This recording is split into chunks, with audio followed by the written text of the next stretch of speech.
नमस्ते, मैं मंजू कुमारी आज आप लोगों को संचयन भाग 1 क्लास 9 का पाठ दिए जल उठे का मैं फुल एक्सप्लेनेशन करने जा रही हूँ। यह पार्ट 2 है।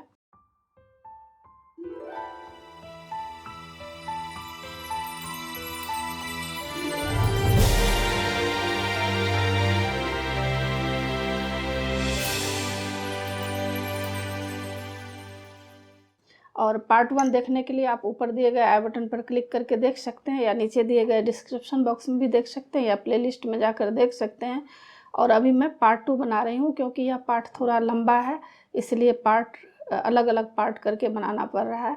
तो पार्ट 2 में लेखक क्या कहना चाह रहे हैं, तो लेखक कहना चाह रहे हैं कि राष्ट्र की आबादी करीब 3000 थी और राष्ट्र जो जगह का नाम है वहाँ की आबादी 3000 बता रहे हैं लेखक, लेकिन उनकी जनसभा में 20,000 से ज़्यादा लोग आए थे। मतलब काफ़ी दूर दराज से भी लोग आए थे क्योंकि सबको स्वतंत्रता हासिल करना था, देश को आज़ाद करना था। तो लोग उम्मीद से भी ज़्यादा लोग वहाँ पहुँचते हैं क्योंकि सबको एक ललक था, दिल में एक बेचैनी सी थी कि किस तरह से हमारा देश आज़ाद होगा। तो काफ़ी लोग वहाँ इकट्ठे हो गए थे, 20,000 लोग इकट्ठे हो गए थे। अपने भाषण में गांधी ने पटेल की गिरफ्तारी का जिक्र करते हुए कहा, सरदार को यह सज़ा आपकी सेवा के पुरस्कार के रूप में मिली है। और वहाँ पर जब गांधी जी सबको स्पीच दे रहे थे, भाषण सुना रहे थे, तो सबको यही बोले कि सरदार वल्लभ भाई पटेल की जो गिरफ्तारी हुई है वह गिरफ्तारी आप लोगों के सेवा के पुरस्कार के रूप में हुई है, यानी आप लोगों के सेवा के लिए उन्हें गिरफ्तार किया गया है। मतलब कहने का यह है कि आज अगर उनके मन में सरदार वल्लभ भाई पटेल को अपने देश के लिए चिंता थी, देश की आज़ादी के लिए उन्हें चिंता थी, और जब देश की आज़ादी के लिए एक लाइन ही वह बोले हैं तो उन्हें गिरफ्तार कर लिया गया। तो यह आप लोगों के सेवा के लिए उन्हें गिरफ्तार किया गया है। सरकारी नौकरियों से इस्तीफा का उल्लेख किया गया और कहा गया कि कुछ मुखी और तलाटी गंदगी पर मक्खी की तरह चिपके हुए हैं। और वहाँ कुछ लोग ऐसे भी थे जो गांधी जी का कहना था कि सरकारी नौकरी जितना भी है सब सरकार को त्यागपत्र दे दो और अपना ही कोई अपना रोजगार करेंगे या अपना ही देश में ऐसी व्यवस्था करेंगे जो सबको नौकरी दिया जाएगा। विदेश का सारा सामान बहिष्कार करो और अपने देश में ही सारा सामान बनेगा। तो उसमें कुछ ऐसे भी लोग थे जो नहीं चाहते थे कि हम अपनी नौकरी छोड़ें। तो इसीलिए कहा गया है कि गंदगी पर मक्खी की तरह, मतलब गंदगी पर जब मक्खी रहती है उस तरह की संज्ञा यहाँ देकर गांधी जी कह रहे हैं कि गांधी जी को इतना चिंता था देश की आज़ादी के लिए, लेकिन कुछ लोग ऐसे थे जो गुलाम रहना ही पसंद करते थे, अपना नौकरी नहीं छोड़ना चाहते थे। तो इससे क्या होगा, अगर नौकरी नहीं छोड़ना चाहते थे तो इससे आज़ादी जल्दी मिल नहीं सकती थी। इसलिए उन्हें काफ़ी चिंता हो रही थी इस बात की। उन्हें भी अपनी निजी तुच्छ स्वार्थ भुलाकर इस्तीफा दे देना चाहिए। मतलब बोल रहे हैं कि जो निजी केवल अपना स्वार्थ के लिए यह काम कर रहे हैं, तो अपना स्वार्थ तो केवल पशु ही देखता है। ऐसा क्षुद्र विचार जो है उसके मन से हटना चाहिए और यह उन्हें इस्तीफा दे देना चाहिए। उन्होंने कहा, आप लोग कब तक गांव को चूसने में अपना योगदान देते रहेंगे। और गांधी जी उन लोगों को कहते हैं कि आप लोग जो यह काम कर रहे हैं, यह तो जनता का रक्त आप लोग चूस रहे हैं, खून चूस रहे हैं, और यह सब गलत काम करना आप लोग छोड़ दीजिए, आप लोग जो है इस्तीफा दे दीजिए, जिससे अंग्रेज वापस चले जाएंगे। सरकार ने जो लूट मचा रखी है उसकी ओर से क्या अभी तक आपकी आंखें नहीं खुली है। और गांधी जी उन लोगों को कह रहे हैं कि सरकार, अंग्रेज सरकार अभी किस तरह से सबको चूस रही है, लूट रही है, और हमारा देश किस तरह से बर्बादी के शिखर पर पहुंच चुका है और इस पर पूरा आधिपत्य जमाना चाह रहे हैं, अपना सरकार यहाँ कायम रखना चाह रहे हैं। तो अभी तक आप लोगों को की आंखें नहीं खुली है। गांधी ने राष्ट्र में भी राजद्रोह की बात पर जोर दिया और कहा कि उनकी गिरफ्तारी अच्छी बात होगी। और गांधी ने राष्ट्र में राजद्रोह की बात पर जोर दिया, वहाँ पर राजद्रोह के बारे में बातचीत की गई और कहा कि उनकी गिरफ्तारी अच्छी बात है। मतलब वे बोल रहे थे गांधी जी कि अगर हमें भी गिरफ्तार कर ले तो यह अच्छी बात है, मुझे चिंता नहीं होगी। सरकार को खुली चुनौती देते हुए उन्होंने कहा, क्योंकि उनको पता था कि गांधी जी कितने शक्तिशाली हैं। तो बता रहे थे कि अगर हमें भी गिरफ्तार कर ले तब जनता के अंदर और भी आक्रोश बढ़ जाएगा और देश जल्द से जल्द आज़ादी पा सकता है। और फिर बादल घिर आए हैं, या कहो सही मौका सामने है। अब यहाँ पर कह रहे हैं कि चारों तरफ दुख के बादल घिर आए हैं, या कहो सही मौका सामने है। अब यहाँ पर गांधी जी कह रहे हैं कि यह सही मौका है, अभी भी संभल जाओ। अगर सरकार मुझे गिरफ्तार करती है तो यह एक अच्छी बात है, और अगर हमें सरकार गिरफ्तार कर ले तो यह एक अच्छी बात है। मुझे 3 माह की सज़ा होगी, क्योंकि गांधी जी एक लोकप्रिय नेता थे, पॉपुलर लीडर थे। तो वे जानते हैं कि उस समय गांधी जी को वे लोग गिरफ्तार कर भी नहीं सकते थे, क्योंकि गांधी जी की शक्ति का उन्हें पता था। और अगर ऐसा होता भी तो वहाँ एक ही नियम ऐसा था कि 3 माह की उन्हें 3 महीने की सज़ा मिल सकती थी। सरकार को लज्जा आएगी। और गांधी जी बोल रहे हैं कि अगर गिरफ्तार हम हो जाएं कम से कम, तो सरकार को तो शर्म आएगी कि हमारे जैसे लीडर जो देश के कल्याण के लिए हम सोचते हैं, उन्हें गिरफ्तार कर लिया जाएगा। राजद्रोही को तो काला पानी देश निकाला या फांसी की सज़ा हो सकती है। बोल रहे हैं कि जो राजद्रोही होता है उसको तो काला पानी मिलेगा, मैं तो राजद्रोही नहीं हूँ। मुझ जैसे लोग अगर राजद्रोही होना अपना धर्म माने तो उन्हें क्या सज़ा मिलना चाहिए। और ये तो शांति से कोई काम करना चाहते थे गांधी जी, और बोल रहे हैं कि अगर राजद्रोही होना अपना धर्म माने तो उन्हें क्या सज़ा मिलना चाहिए। सत्याग्रही शाम 6 बजे रात से चले और 8 बजे कनकपुरा पहुँचे। यहाँ पर बता रहे हैं गांधी जी लेखक बता रहे हैं कि सत्याग्रही शाम 6 बजे रात से चले। 6 बजे शाम को वे लोग रात से निकलते हैं और 8 बजे कनकपुरा पहुंच जाते हैं। उस समय लोग यात्रा से कुछ थके हुए थे और कुछ थकान इस आशंका से थी कि मही नदी कब और कैसे पार करेंगे। और कुछ लोग जो है रास्ते में काफ़ी थक भी गए थे, क्योंकि पैदल यात्रा किए थे। नदी के किनारे पहुंचते ही समुद्र की ओर से आने वाली ठंडी बयार ने सत्याग्रहियों का स्वागत किया। और उस समय क्या हुआ, हवा भी ठंडी ठंडी हवा चल रही थी और सबको अच्छा लग रहा था रास्ता चलने में। कनकापुरा में 105 साल की एक बूढ़ी महिला ने गांधी जी के माथे पर तिलक लगाया। और कनकापुरा जब वहाँ पहुँचते हैं तो वहाँ पर 105 साल की एक वृद्ध महिला थी,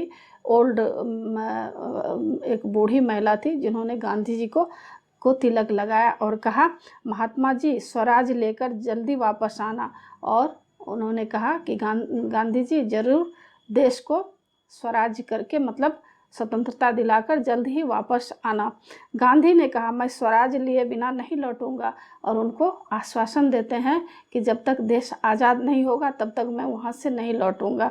गांधी जी की जनसभा का निर्धारित समय 8 बजे था, लेकिन कनकापुरा पहुंचने में हुई देरी के कारण उन्हें 1 घंटे के लिए स्थगित कर दिया गया, मतलब पोस्टपोन्ड कर दिया गया, क्योंकि 1 घंटा लेट थे। तो सबको जानकारी दे दिया गया कि 1 घंटा बाद गांधी जी वहाँ पहुँचेंगे। आगे बता रहे हैं कि जनसभा में गांधी ने ब्रितानी कुशासन का जिक्र किया, मतलब ब्रिटेन के जो कुशासन गलत व्यवस्था है उनका भी उसका जिक्र गांधी जी किए हैं। उन्होंने कहा, इस राज्य में रंक से राजा सब दुखी हैं, मतलब कोई भी अमीर हो या गरीब हो, सभी लोग जो है अंग्रेज शासन होने के कारण सभी दुखी हैं। राजे महाराजे जैसे सरकार नचाती है, नाचने को तैयार होते हैं। बोलते हैं राजे महाराजे जो हैं इस तरह से अंग्रेज का साथ दे रहे हैं, जिस तरह से अंग्रेज नचाते हैं उस तरह से वे लोग नाच रहे हैं, मतलब उन्हीं के इशारे पर चल रहे हैं। यह राक्षसी राज है, मतलब राक्षसों का राज है, इसका संहार करना चाहिए। मतलब ऐसे जो भी कुशासन चल रहा है, गलत व्यवस्था है, ऐसे व्यवस्थापक को जो अंग्रेज सरकार है उसको संहार करना चाहिए, मतलब उसका वध कर देना चाहिए, उसे मार देना चाहिए। रास्ते में रेतीली सड़कों के कारण यह प्रस्ताव किया गया कि गांधी थोड़ी यात्रा कार से कर ले। अब उस टाइम में क्या हुआ, यात्रा में काफ़ी थकान हो रही थी, तो कुछ लोगों ने आग्रह गांधी जी से किए कि यात्रा जो है गाड़ी से कर लिया जाए, कार से कर लिया जाए।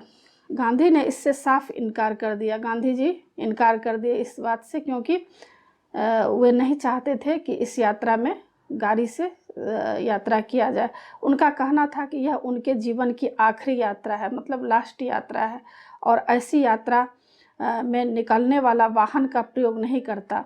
और बोलते हैं कि आखिरी रास्ते में, मतलब आखिरी रास्ता इसलिए कहा गया क्योंकि उनको लगता था कि हो सकता है जो काम हम करने जा रहे हैं तो अंग्रेज़ कहीं हमें मार दे, तो यह हो सकता है कि यह आखिरी रास्ता है।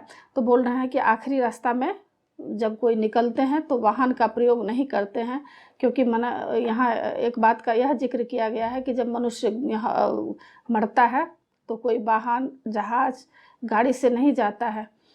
यह पुरानी रीति है। धर्म यात्रा में हवाई जहाज, मोटर या बैलगाड़ी में बैठकर जाने वाले को लाभ नहीं मिलता है। अब बोल रहे हैं जब कोई धर्म यात्रा करने निकलते हैं तो पैदल ही कष्ट उठाकर निकलते हैं, क्योंकि जब कोई हवाई जहाज से या मोटर बैलगाड़ी से जाएंगे तो उसको यह पुण्य नहीं मिलेगा। यात्रा में कष्ट सहे, लोगों का सुख दुख समझे, तभी सच्ची यात्रा होती है। और बोल रहे हैं कि जब हम रास्ते में सफ़र करते हैं, एक दूसरे का दुख सुख समझते हुए निकलते हैं, तो यह सच्ची यात्रा होती है। ब्रिटिश हुक्मरानों में एक वर्ग ऐसा भी था जिसे लग रहा था कि गांधी और उनके सत्याग्रही मही नदी के किनारे अचानक नमक बनाकर कानून तोड़ देंगे।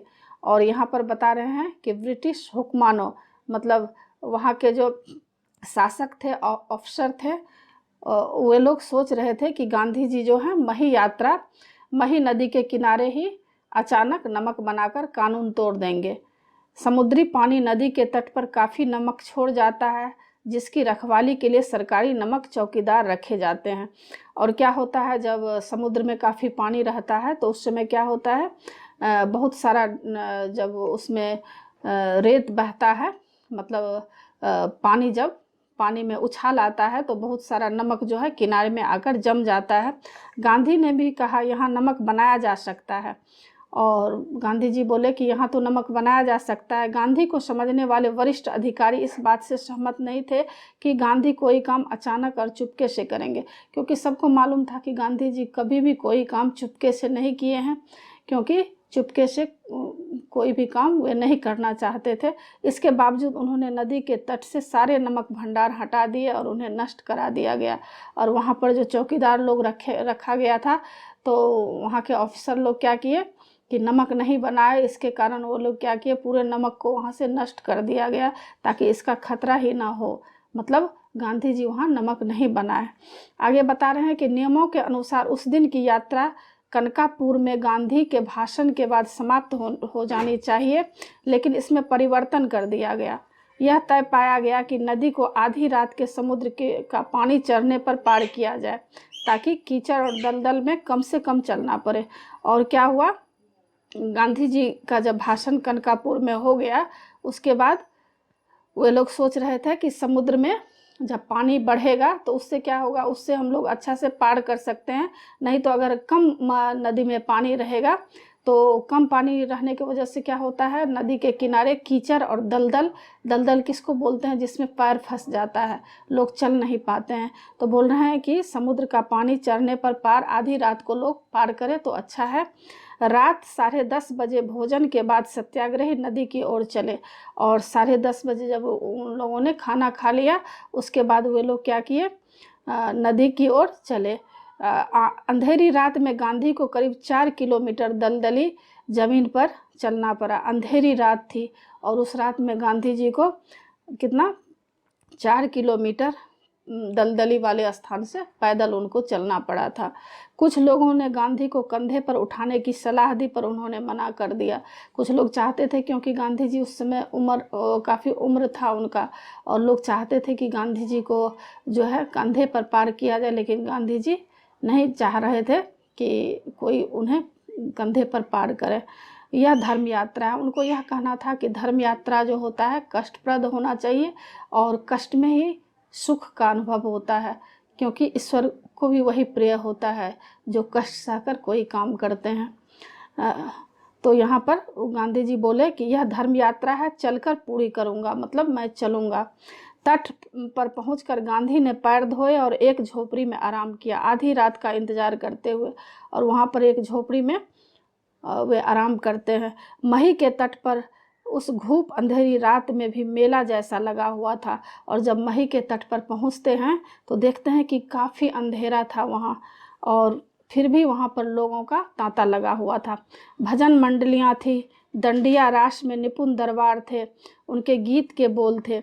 और वहाँ पर देखे कि बहुत सारे लोग मेला के जैसे लगा हुआ है, और वहाँ पर कुछ भजन मंडली भी थे जो लोगों को साहस देते थे और कह रहे थे, देखो गांधी का दंडिया रास, देखो वल्लभ का दंडिया रास, दंडिया रास सरकार का नाश, देखो विट्ठल का दंडिया रास, देखो भगवान का दंडिया रास। और सब लोग जो है ऐसा भजन जैसा गा रहे थे कि देखो गांधी का दंडिया रास, मतलब गांधी जी के बारे में, जैसे गांधी जी की जय का नारा लोग लगाते हैं, उसी तरह यह बोल रहे थे कि गांधी जी किस तरह से दांडिया रास कर रहे हैं और अपनी यात्रा कर रहे हैं। तो इससे क्या होता था, सबका मनोबल बढ़ता था। गांधी को नदी पार कराने की जिम्मेदारी रघुनाथ काका को सौंपी गई। उन्होंने इसके लिए एक नई नाव खरीदी और उसे लेकर कनकापुरा पहुंच गए, और वहाँ एक जिम्मेदार मतलब रघुनाथ काका को नाव पार कराने का जिम्मेदारी दिया गया। बदलपुर के रघुनाथ काका को सत्याग्रहों ने निषाद राज कहना शुरू कर दिया, क्योंकि निषाद राज हम लोग जानते हैं कि जब हम लोग रामायण पढ़ते हैं तो जानते हैं कि किस तरह से निषाद जो है भगवान राम को नदी पार कराए थे। तो सब लोग रघुनाथ काका को निषाद राज कहने लगे कि आप तो निषाद राज हैं जो गांधी जी को आप पार करा रहे हैं। तो गांधी जी भगवान राम के जैसे ही हैं और आप निषाद राज हैं। उसके बाद उनके पास बदलपुर में काफ़ी ज़मीन थी और रघुनाथ काका के पास काफ़ी ज़मीन भी थी और नाव भी चलती थी। जब समुद्र का पानी चढ़ना शुरू हुआ तब तक अंधेरा इतना घना हो गया कि छोटे मोटे दिए उसे भेद नहीं पा रहे थे। और क्या हुआ, जब समुद्र में पानी चढ़ना शुरू हुआ तो काफ़ी अंधेरा हो गया था, और उस समय जो लोग छोटे मोटे दिए हाथ में दिए वगैरह रखे थे तो उसकी रोशनी भी ठीक से मतलब दिखाई नहीं दे रहा था, इतना अंधेरा था।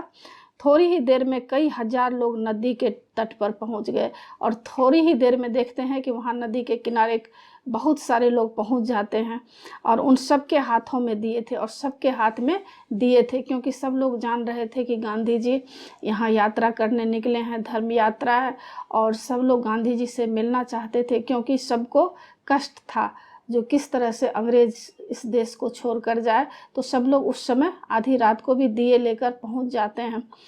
यही नज़ारा नदी के दूसरी ओर भी थी, मतलब यही दृश्य इस पार भी थी और नदी के उस पार भी थी। पूरा गांव और आसपास से आए लोग दिए की रोशनी लिए गांधी और उनके सत्याग्रहों का इंतजार कर रहे थे। यहाँ पर बता रहे हैं कि पूरे गांव के लोग जो हैं, आसपास के लोग गांधी जी को देखने के लिए इंतजार कर रहे थे, और सबके हाथ में दिया था।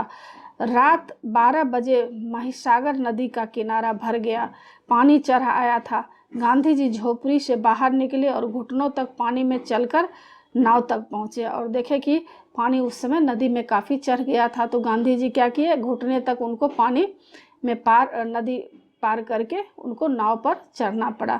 महात्मा गांधी की जय, सरदार पटेल की जय, जवाहरलाल नेहरू की जय के नारों के बीच नाव रवाना हुई, जिसे रघुनाथ काका चला रहे थे। और इस पर गांधी जी और सरदार वल्लभ भाई पटेल की जय, जवाहरलाल नेहरू की जय करते हुए सारे लोग नारा लगा रहे थे, और रघुनाथ काका जो है नाव चला रहे थे। कुछ ही देर में नारों की आवाज़ नदी के दूसरे तट से भी आने लगी, और इस पार के लोग और उस पार के लोग, दोनों तरफ के लोग यही नारा लगा रहे थे, महात्मा गांधी की जय, जवाहरलाल नेहरू की जय, सरदार वल्लभ भाई पटेल की जय। ऐसा लगा जैसे वह नदी का किनारा नहीं बल्कि पहाड़ की घाटी हो, जहाँ प्रतिध्वनि सुनाई दे रही हो। और उनको लग रहा था कि प्रतिध्वनि मतलब गूंज के जैसे आपस में टकराहट हो रही थी। इधर से भी लोग, इस पार से भी लोग गांधी जी की जय बोल रहे थे, उस पार से भी लोग बोल रहे थे। तो ऐसा लग रहा था कि प्रतिध्वनि के जैसे मतलब आवाज़ गूंजता हुआ चारों तरफ फैल गया था, आवाज़ सुनाई दे रहा था। महिसागर महिसागर के दूसरे तट पर भी स्थिति कोई भिन्न नहीं थी, उसी तरह का कीचड़ और दलदली जमीन। और जब महिसागर के दूसरे तट पर भी नाव जब पहुंचते हैं तो वहां पर भी दलदली जमीन था जिसमें पैर धंस जाता था। यह पूरी यात्रा का संभवतः सबसे कठिन हिस्सा था। 1.5 किलोमीटर तक पानी और कीचड़ में चलकर गांधी रात 1 बजे उस पार पहुंचे और सीधे विश्राम करने चले गए। और 1.5 किलोमीटर पानी और कीचड़ में चलकर, पानी और कीचड़ में गांधी जी को चलना पड़ा 1.5 किलोमीटर, मतलब 1.5 किलोमीटर काफ़ी दूरी होता है।